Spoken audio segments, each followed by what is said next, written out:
श्रीहनुमदष्टोत्तरशतनाम स्तोत्रम्। श्रीपराशर उवाच शृणु मैत्रेयमन्त्रज्ञ अष्टोत्तरशतसंज्ञिकः नाम्नां हनुमतश्चैव स्तोत्राणां शोकनाशनम्। पूर्वं शिवेन पार्वत्याः कथितं पापनाशनम्। गोप्याद्गोपतरं चैव सर्वेप्सितफलप्रदम्। विनियोगः ॐ अस्य श्रीहनुमदष्टोत्तरशतनामस्तोत्रमन्त्रस्य सदाशिवऋषिः अनुष्टुप् छन्दः। श्रीहनुमान् देवता ह्रां बीजं ह्रीं शक्तिः ह्रौं कीलकम्। श्रीहनुमद्देवता प्रसाद सिद्ध्यर्थे जपे विनियोगः। ध्यानं ध्यायेद्बालदिवाकरद्युतिनिभं देवारिदर्पापहं। देवेन्द्रप्रमुखः प्रशस्तयशसं देदीप्यमानं ऋचा। सुग्रीवादिसमस्तवानरयुतं सुव्यक्ततत्त्वप्रियं। संरक्तारुणलोचनं पवनजं पीताम्बरालङ्कृतम्। श्रीहनुमते नमः। ध्यानं समर्पयामि। ॐ हनुमान् स्थिरकीर्तिश्च तृणीकृतजगत्त्रयः। सुरपूज्यः सुरश्रेष्ठो सर्वाधीशः सुखप्रदः।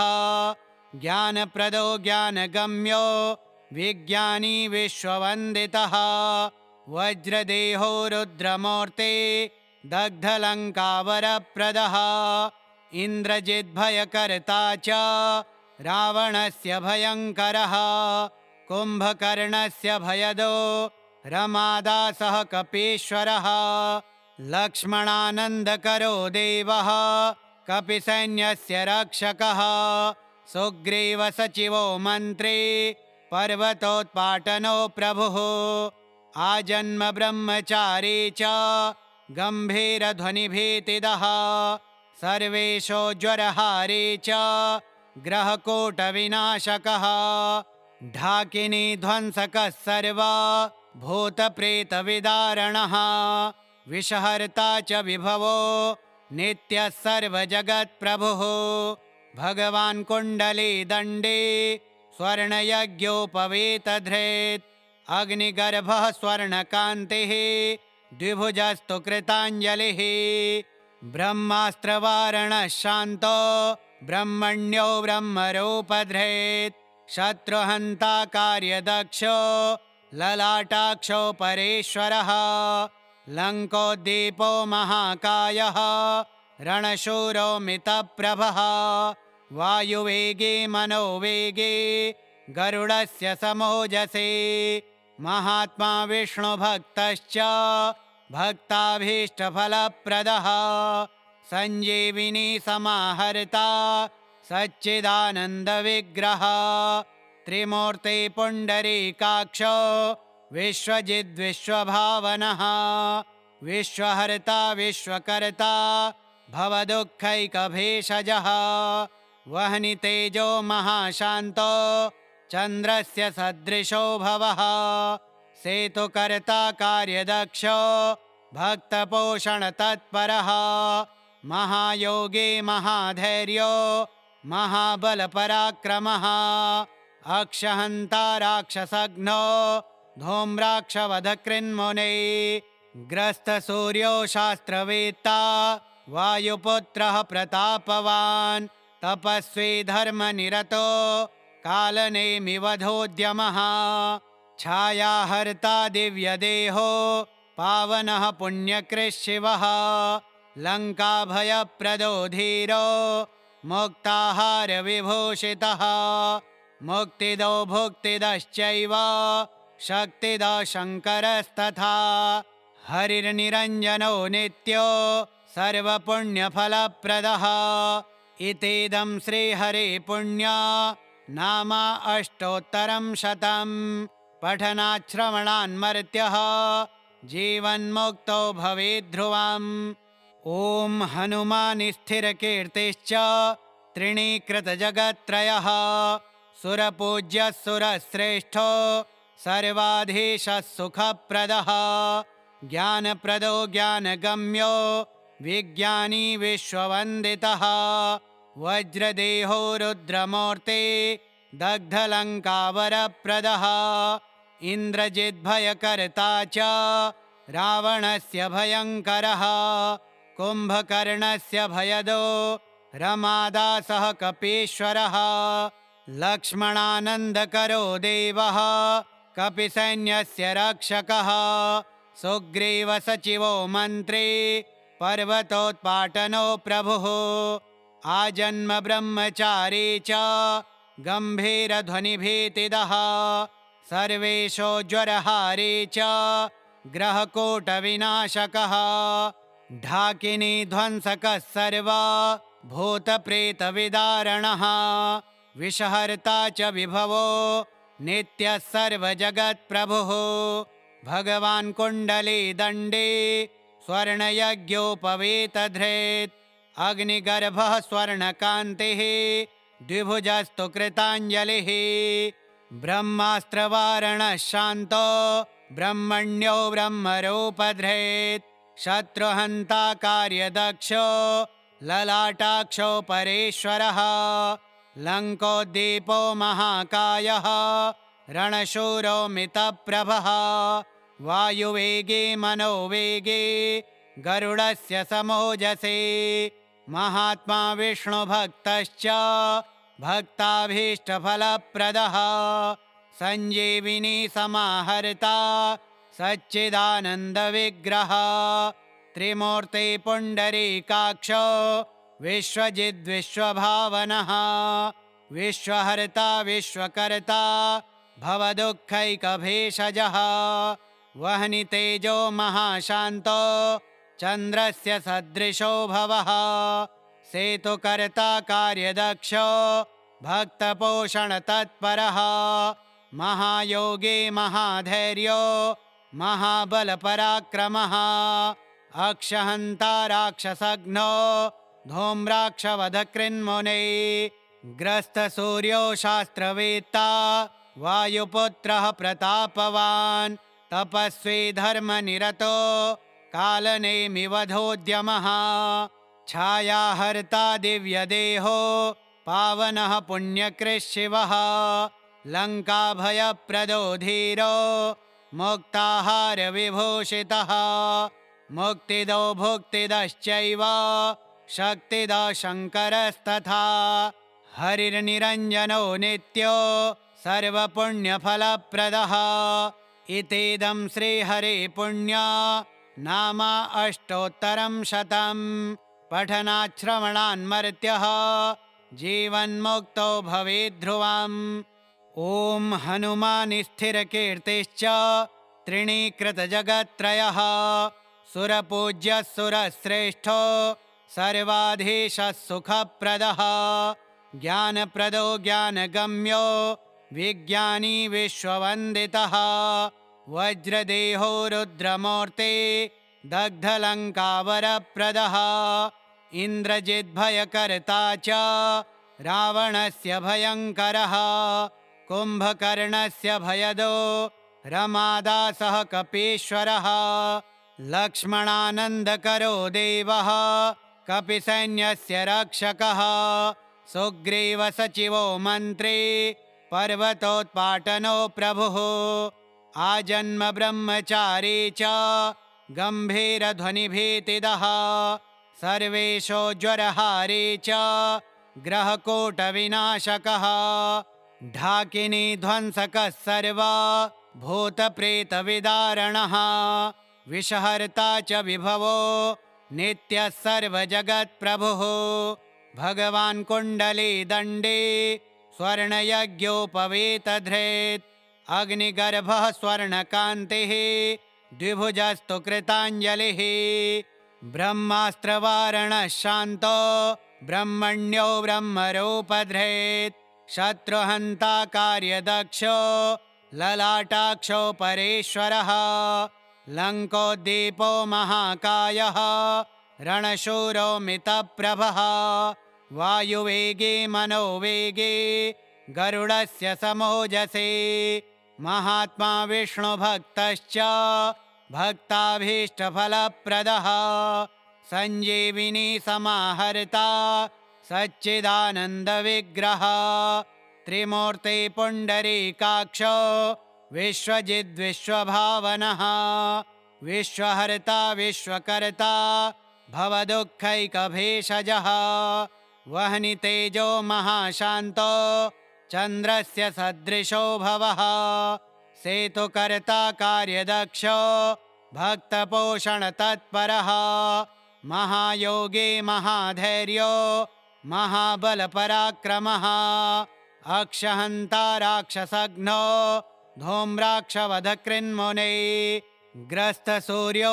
शास्त्रवेत्ता वायुपुत्रः प्रतापवान् तपस्वी धर्मनिरतो कालनेमिवधोद्यमः छायाहर्ता दिव्यदेहो पावनः पुण्यकृशिवः लङ्काभयप्रदो धीरो मुक्ताहारविभूषितः मुक्तिदो भुक्तिदश्चैव शक्तिदो शङ्करस्तथा हरिर्निरञ्जनो नित्यो सर्वपुण्यफलप्रदः इतीदं श्रीहरिपुण्य नामा अष्टोत्तरं शतं पठनाच्छ्रवणान्मर्त्यः जीवन्मुक्तो भवेद्ध्रुवम् ॐ हनुमान् स्थिरकीर्तिश्च त्रिणीकृतजगत्त्रयः सुरपूज्यः सुरश्रेष्ठो सर्वाधीशः सुखप्रदः ज्ञानप्रदो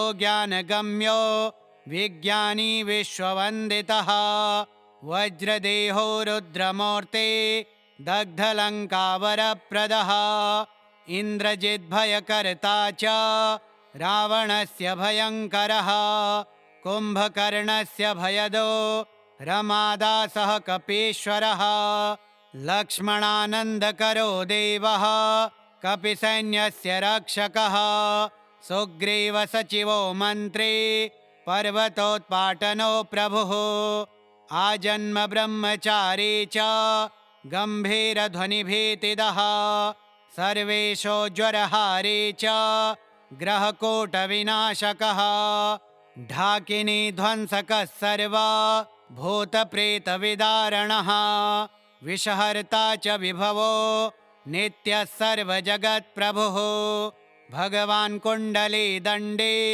स्वर्णयज्ञोपवीतधृत् अग्निगर्भः स्वर्णकान्तिः द्विभुजस्तु कृताञ्जलिः ब्रह्मास्त्रवारणः शान्तो ब्रह्मण्यो ब्रह्मरूपधृत् शत्रुहन्ता कार्यदक्षो ललाटाक्षो परेश्वरः लङ्कोद्दीपो महाकायः रणशूरो मितप्रभः वायुवेगे मनोवेगे गरुडस्य समोजसे महात्मा विष्णुभक्तश्च भक्ताभीष्टफलप्रदः संजीविनी समाहर्ता सच्चिदानन्दविग्रह त्रिमूर्ति पुण्डरीकाक्षो विश्वजिद्विश्वभावनः विश्वहर्ता विश्वकर्ता भवदुःखैकभेषजः वह्नि तेजो महाशान्तो चन्द्रस्य सदृशो भवः सेतुकर्ता कार्यदक्षो भक्तपोषणतत्परः महायोगी महाधैर्यो महाबलपराक्रमः अक्षहन्ता राक्षसघ्नो धूम्राक्षवधकृन्मुने ग्रस्तसूर्यो शास्त्रवेत्ता वायुपुत्रः प्रतापवान् तपस्वी धर्मनिरतो कालनेमिवधोद्यमः छायाहर्ता दिव्यदेहो पावनः पुण्यकृशिवः लङ्काभयप्रदो धीरो मुक्ताहारविभूषितः मुक्तिदो भुक्तिदश्चैव शक्तिदो शङ्करस्तथा हरिर्निरञ्जनो नित्यो सर्वपुण्यफलप्रदः इतीदं श्रीहरिपुण्य नामा अष्टोत्तरं शतं पठनाच्छ्रवणान्मर्त्यः जीवन्मुक्तो भवेत् ध्रुवम्। ॐ हनुमान्स्थिरकीर्तिश्च त्रिणीकृतजगत्त्रयः सुरपूज्यः सुरश्रेष्ठो सर्वाधीशः सुखप्रदः ज्ञानप्रदो ज्ञानगम्यो विज्ञानी विश्ववन्दितः वज्रदेहो रुद्रमूर्ते दग्धलङ्कावरप्रदः इन्द्रजिद्भयकर्ता च रावणस्य भयङ्करः कुम्भकर्णस्य भयदो रमादासः कपीश्वरः लक्ष्मणानन्दकरो देवः कपिसैन्यस्य रक्षकः सुग्रीवसचिवो मन्त्री पर्वतोत्पाटनो प्रभुः आजन्म ब्रह्मचारी च गम्भीरध्वनिभीतिदः सर्वेशो ज्वरहारी च ग्रहकूटविनाशकः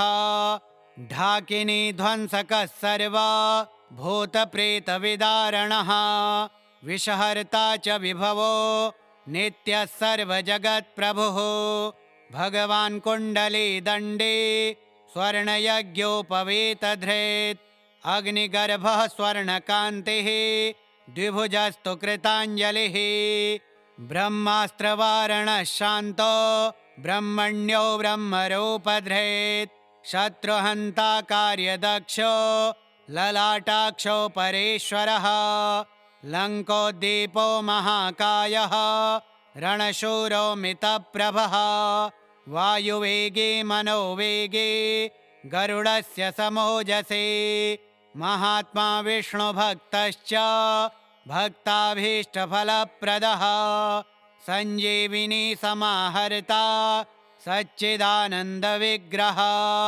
त्रिमूर्ति पुण्डरीकाक्षो विश्वजिद्विश्वभावनः विश्वहर्ता विश्वकर्ता भवदुःखैकभेषजः वह्नि तेजो महाशान्तो चन्द्रस्य सदृशो भवः सेतुकर्ता कार्यदक्षो भक्तपोषणतत्परः महायोगी महाधैर्यो महाबलपराक्रमः अक्षहन्ता राक्षसघ्नो धूम्राक्षवधकृन्मुने ग्रस्तसूर्यो शास्त्रवेत्ता वायुपुत्रः प्रतापवान् तपस्वी धर्मनिरतो कालनेमिवधोद्यमः छायाहर्ता दिव्यदेहो पावनः पुण्यकृशिवः लङ्काभयप्रदो धीरो मुक्ताहारविभूषितः मुक्तिदो भुक्तिदश्चैव शक्तिदो शङ्करस्तथा हरिर्निरञ्जनो नित्यो सर्वपुण्यफलप्रदः इतीदं श्रीहरे पुण्या नामा अष्टोत्तरं शतं पठनाच्छ्रवणान्मर्त्यः जीवन्मुक्तो भवेत् ध्रुवम्।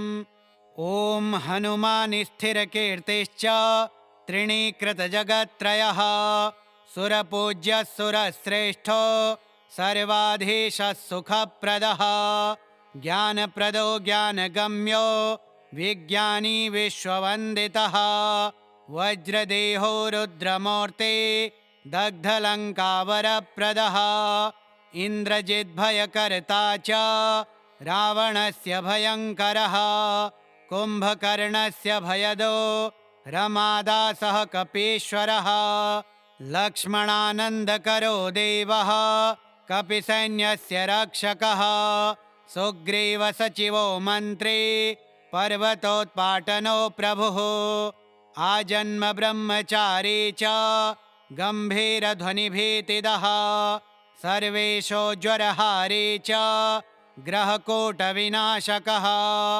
ढाकिनी ध्वंसकः सर्वा भूतप्रेतविदारणः विषहर्ता च विभवो नित्यः सर्वजगत्प्रभुः भगवान् कुण्डली दण्डे स्वर्णयज्ञोपवीतधृत् अग्निगर्भः स्वर्णकान्तिः द्विभुजस्तु कृताञ्जलिः ब्रह्मास्त्रवारणः शान्तो ब्रह्मण्यो ब्रह्मरूपधृत् शत्रुहन्ता कार्यदक्षो ललाटाक्षो परेश्वरः लङ्कोद्दीपो महाकायः रणशूरो मितप्रभः वायुवेगे मनोवेगे गरुडस्य समोजसे महात्मा विष्णुभक्तश्च भक्ताभीष्टफलप्रदः सञ्जीविनी समाहर्ता सच्चिदानन्दविग्रह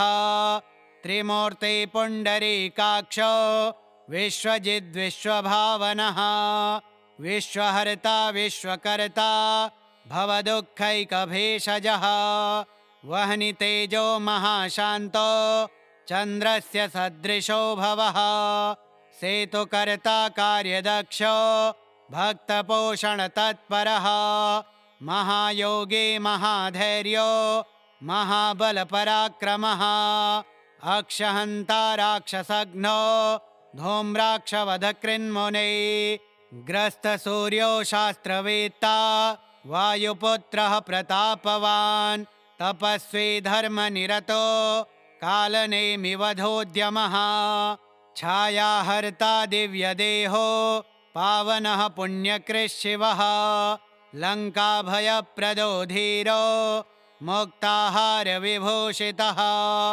मुक्तिदो भुक्तिदश्चैव शक्तिदो शङ्करस्तथा हरिर्निरञ्जनो नित्यो सर्वपुण्यफलप्रदः इतीदं श्रीहरिपुण्या नामा अष्टोत्तरं शतं पठनाच्छ्रवणान्मर्त्यः जीवन्मुक्तो भवेद्ध्रुवम् ॐ हनुमान् स्थिरकीर्तिश्च त्रिणीकृतजगत्त्रयः सुरपूज्यः सुरश्रेष्ठो सर्वाधीशः सुखप्रदः ज्ञानप्रदो ज्ञानगम्यो विज्ञानी विश्ववन्दितः वज्रदेहो रुद्रमूर्ते दग्धलङ्कावरप्रदः इन्द्रजिद्भयकर्ता च रावणस्य भयङ्करः कुम्भकर्णस्य भयदो रमादासः कपीश्वरः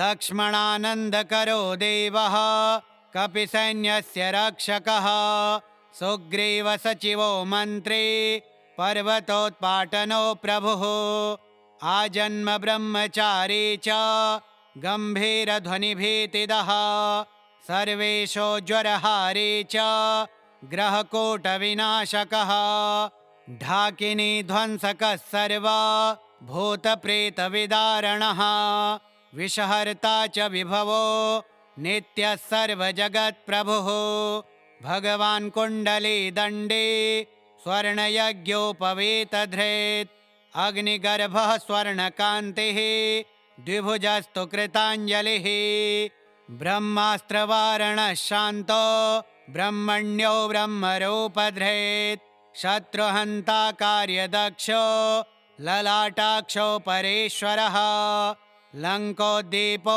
महाकायः रणशूरो मितप्रभः वायुवेगे मनोवेगे गरुडस्य समोजसे महात्मा विष्णुभक्तश्च भक्ताभीष्टफलप्रदः सञ्जीविनी समाहर्ता सच्चिदानन्दविग्रह त्रिमूर्ति पुण्डरीकाक्षो विश्वजिद्विश्वभावनः विश्वहर्ता विश्वकर्ता भवदुःखैकभेषजः वह्नितेजो महाशान्तो चन्द्रस्य सदृशो भवः सेतुकर्ता कार्यदक्षो भक्तपोषणतत्परः महायोगी महाधैर्यो महाबलपराक्रमः अक्षहन्ता राक्षसघ्नो धूम्राक्षवधकृन्मुने ग्रस्तसूर्यो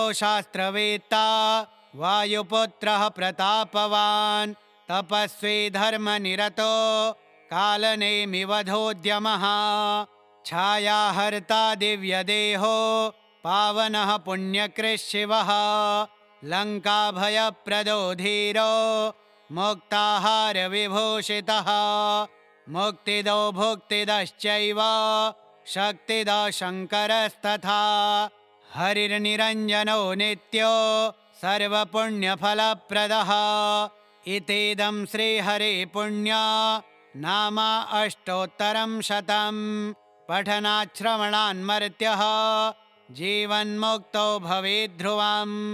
ॐ हनुमान् स्थिरकीर्तिश्च त्रिणीकृतजगत्त्रयः सुरपूज्यः सुरश्रेष्ठो सर्वाधीशः सुखप्रदः ज्ञानप्रदो ज्ञानगम्यो विज्ञानी विश्ववन्दितः वज्रदेहो रुद्रमूर्ते दग्धलङ्कावरप्रदः इन्द्रजिद्भयकर्ता च रावणस्य भयङ्करः कुम्भकर्णस्य भयदो रमादासः कपीश्वरः लक्ष्मणानन्दकरो देवः कपिसैन्यस्य रक्षकः सुग्रीवसचिवो मन्त्री पर्वतोत्पाटनो प्रभुः आजन्म ब्रह्मचारी च गम्भीरध्वनिभीतिदः सर्वेशोज्वरहारी च ग्रहकूटविनाशकः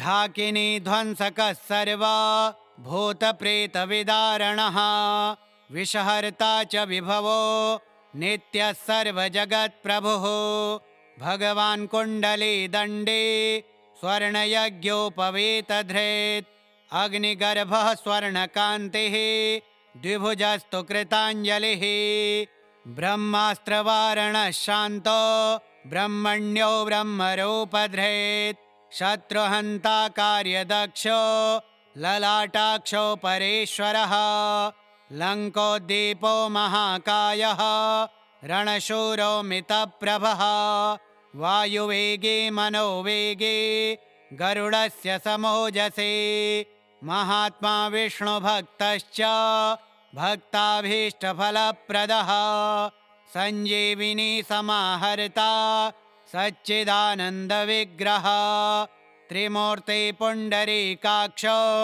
विश्वजिद्विश्वभावनः विश्वहर्ता विश्वकर्ता भवदुःखैकभेषजः वह्नितेजो महाशान्तो चन्द्रस्य सदृशो भवः सेतुकर्ता कार्यदक्षो भक्तपोषणतत्परः महायोगी महाधैर्यो महाबलपराक्रमः अक्षहन्ता राक्षसघ्नो धूम्राक्षवधकृन्मुने ग्रस्तसूर्यो शास्त्रवेत्ता वायुपुत्रः प्रतापवान् तपस्वी धर्मनिरतो कालनेमिवधोद्यमः छायाहर्ता दिव्यदेहो पावनः पुण्यकृशिवः लङ्काभयप्रदो धीरो मुक्ताहारविभूषितः मुक्तिदो भुक्तिदश्चैव शक्तिदो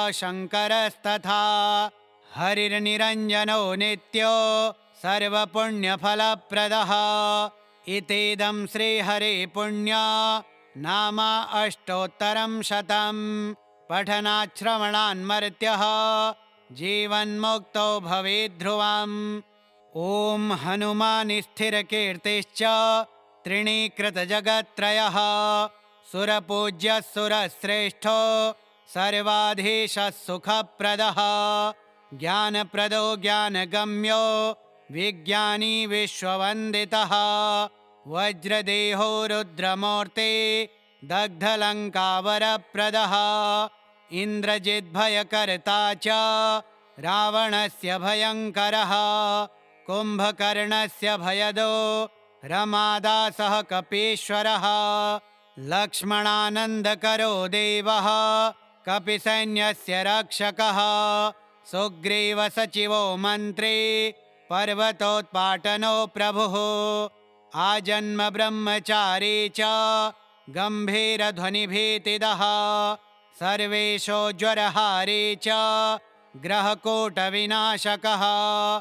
ढाकिनी ध्वंसकः सर्वा भूतप्रेतविदारणः विषहर्ता च विभवो नित्यः सर्वजगत्प्रभुः भगवान् कुण्डली दण्डे स्वर्णयज्ञोपवीतधृत् अग्निगर्भः स्वर्णकान्तिः द्विभुजस्तु कृताञ्जलिः ब्रह्मास्त्रवारणः शान्तो ब्रह्मण्यो ब्रह्मरूपधृत् शत्रुहन्ता कार्यदक्षो ललाटाक्षो परेश्वरः लङ्कोद्दीपो महाकायः रणशूरो मितप्रभः वायुवेगे मनोवेगे गरुडस्य समोजसे महात्मा विष्णुभक्तश्च भक्ताभीष्टफलप्रदः सञ्जीविनी समाहर्ता सच्चिदानन्दविग्रह त्रिमूर्ति पुण्डरीकाक्षो विश्वजिद्विश्वभावनः विश्वहर्ता विश्वकर्ता भवदुःखैकभेषजः वह्नितेजो महाशान्तो चन्द्रस्य सदृशो भवः सेतुकर्ता कार्यदक्षो भक्तपोषणतत्परः महायोगी महाधैर्यो महाबलपराक्रमः अक्षहन्ता राक्षसघ्नो धूम्राक्षवधकृन्मुने ग्रस्तसूर्यो शास्त्रवेत्ता वायुपुत्रः प्रतापवान् तपस्वी धर्मनिरतो कालनेमिवधोद्यमः छायाहर्ता दिव्यदेहो पावनः पुण्यकृशिवः लङ्काभयप्रदो धीरो मुक्ताहारविभूषितः मुक्तिदो भुक्तिदश्चैव शक्तिदो शङ्करस्तथा हरिर्निरञ्जनो नित्यो सर्वपुण्यफलप्रदः इतीदं श्रीहरे पुण्या नामा अष्टोत्तरं शतं पठनाच्छ्रवणान्मर्त्यः जीवन्मुक्तो भवेद्ध्रुवम् ॐ हनुमान् स्थिरकीर्तिश्च त्रिणीकृतजगत्त्रयः सुरपूज्यः सुरश्रेष्ठो सर्वाधीशः सुखप्रदः ज्ञानप्रदो ज्ञानगम्यो विज्ञानी विश्ववन्दितः वज्रदेहो रुद्रमूर्ते दग्धलङ्कावरप्रदः इन्द्रजिद्भयकर्ता च रावणस्य भयङ्करः कुम्भकर्णस्य भयदो रमादासः कपीश्वरः लक्ष्मणानन्दकरो देवः कपिसैन्यस्य रक्षकः सुग्रीवसचिवो मन्त्री पर्वतोत्पाटनो प्रभुः आजन्म ब्रह्मचारी च गम्भीरध्वनिभीतिदः सर्वेशोज्वरहारी च ग्रहकूटविनाशकः ढाकिनी ध्वंसकः सर्वा भूतप्रेतविदारणः विषहर्ता च विभवो नित्यः सर्वजगत्प्रभुः भगवान् कुण्डली दण्डे स्वर्णयज्ञोपवीतधृत् अग्निगर्भः स्वर्णकान्तिः द्विभुजस्तु कृताञ्जलिः ब्रह्मास्त्रवारणः शान्तो ब्रह्मण्यो ब्रह्मरूपधृत् शत्रुहन्ता कार्यदक्षो ललाटाक्षो परेश्वरः लङ्कोद्दीपो महाकायः रणशूरो मितप्रभः वायुवेगे मनोवेगे गरुडस्य समोजसे महात्मा विष्णुभक्तश्च भक्ताभीष्टफलप्रदः सञ्जीविनी समाहर्ता सच्चिदानन्दविग्रह त्रिमूर्ति पुण्डरीकाक्षो विश्वजिद्विश्वभावनः विश्वहर्ता विश्वकर्ता भवदुःखैकभेषजः वह्नितेजो महाशान्तो चन्द्रस्य सदृशो भवः सेतुकर्ता कार्यदक्षो भक्तपोषणतत्परः महायोगी महाधैर्यो महाबलपराक्रमः अक्षहन्ता राक्षसघ्नो धूम्राक्षवधकृन्मुने ग्रस्तसूर्यो शास्त्रवेत्ता वायुपुत्रः प्रतापवान् तपस्वी धर्मनिरतो कालनेमिवधोद्यमः छायाहर्ता दिव्यदेहो पावनः पुण्यकृशिवः लङ्काभयप्रदो धीरो मुक्ताहारविभूषितः मुक्तिदो भुक्तिदश्चैव शक्तिदो शङ्करस्तथा हरिर्निरञ्जनो नित्यो सर्वपुण्यफलप्रदः इतीदं श्रीहरे पुण्य नाम अष्टोत्तरं शतं पठनाच्छ्रवणान्मर्त्यः जीवन्मुक्तो भवेद्ध्रुवम्।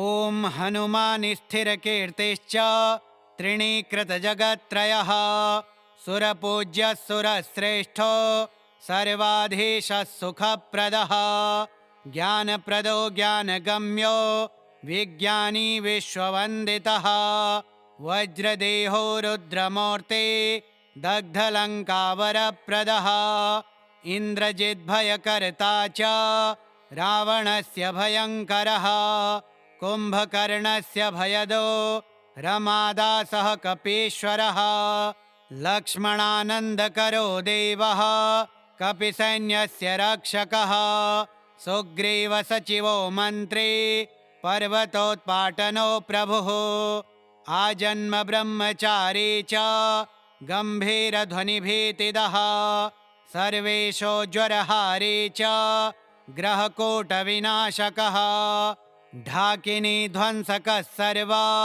भूतप्रेतविदारणः विषहर्ता च विभवो नित्यः सर्वजगत्प्रभुः भगवान् कुण्डलीदण्डे स्वर्णयज्ञोपवीतधृत् अग्निगर्भः स्वर्णकान्तिः द्विभुजस्तु कृताञ्जलिः ब्रह्मास्त्रवारणः शान्तो ब्रह्मण्यो ब्रह्मरूपधृत् शत्रुहन्ता कार्यदक्षो ललाटाक्षो परेश्वरः लङ्कोद्दीपो महाकायः रणशूरो मितप्रभः वायुवेगे मनोवेगे गरुडस्य समोजसे महात्मा विष्णुभक्तश्च भक्ताभीष्टफलप्रदः सञ्जीविनी समाहर्ता सच्चिदानन्दविग्रह त्रिमूर्ति पुण्डरीकाक्षो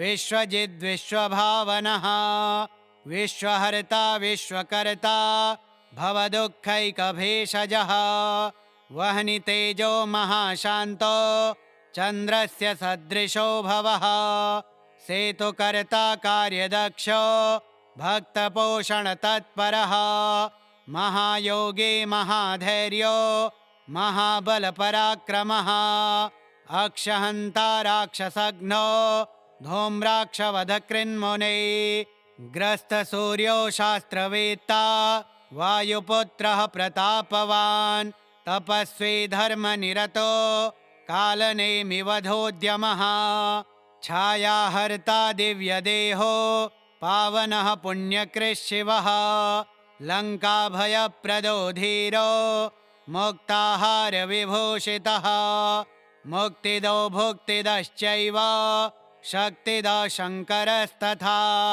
हरिर्निरञ्जनो नित्यो सर्वपुण्यफलप्रदः इतीदं श्रीहरे पुण्य नाम अष्टोत्तरं शतं पठनाच्छ्रवणान्मर्त्यः जीवन्मुक्तो भवेद्ध्रुवम्। श्रीपराशरसंहितायान्तर्गतं श्रीपराशरमैत्रेयसंवादे हनुमदष्टोत्तरशतनाम स्तोत्रम्।